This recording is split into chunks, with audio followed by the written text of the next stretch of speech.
2 ଘଣ୍ଟା ଧରି ଟ୍ରେନ୍ରେ ବସିଥାଉ। ସଙ୍ଗରେ ଜଣେ ଅନ୍ତରଙ୍ଗ ବନ୍ଧୁ।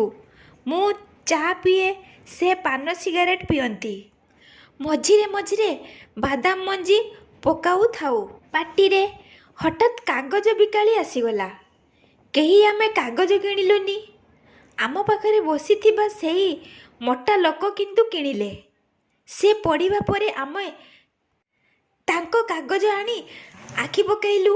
ହଠାତ୍ ସେ ନିଦରୁ ଉଠି କାଗଜ ଖୋଜିଲେ। ଆମ ହାତରେ ଦେଖି ଆମକୁ କିଛି ସମୟ ନିରୀକ୍ଷଣ କରି ତାପରେ କହିଲେ, ମୋତେ ନ ପଚାରି ମୋ କାଗଜ ଉଠେଇଲ କାହିଁକି? ଆମେ କହିଲୁ, ଟିକେ ଦେଖିବା ପାଇଁ ଆଣିଲୁ ସାର୍। ତେବେ ବି ମୋ ଅନୁମତି ଦରକାର। ମୋତେ ନ ଜଣାଇ ମୋ କାଗଜ ଉଠେଇବା ଅନ୍ୟାୟ। କାଗଜ ମାଗି ଆଣି ପଢ଼ିବା, କାହାକୁ ନ କହି ଉଠେଇବା, ଏସବୁ ଅଭ୍ୟାସ ଆମର ଆଗରୁ। ଆମେ ଅପରାଧୀ ଭଳି କହିଲୁ, ଭୁଲ ହୋଇଛି ସାର୍, ଆମେ କ୍ଷମା ମାଗୁଛୁ ଆପଣଙ୍କ ପାଖରେ।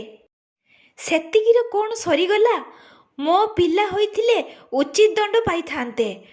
ମୋତେ ନ ଜଣାଇ ମୋ ଜିନିଷ କେହି ଉଠାନ୍ତି ନାହିଁ।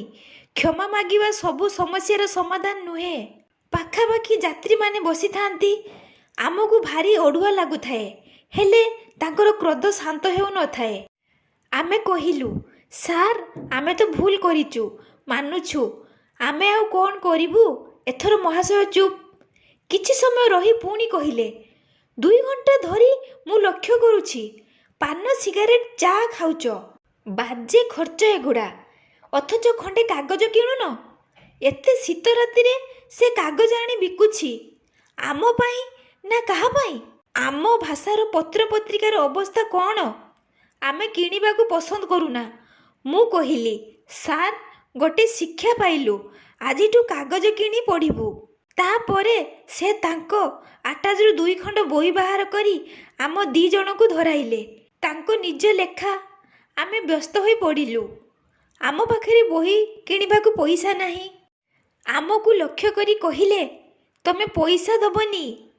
ତମେ ଦୋଷ ସ୍ୱୀକାର କଲ, ତେଣୁ ତମ ପ୍ରତି ଶ୍ରଦ୍ଧା କରି 2 ଖଣ୍ଡ ବହି ଦେଲି। ଆଜିକାଲି ପିଲେ ଦୋଷ ସ୍ୱୀକାର କରନ୍ତି ନାହିଁ।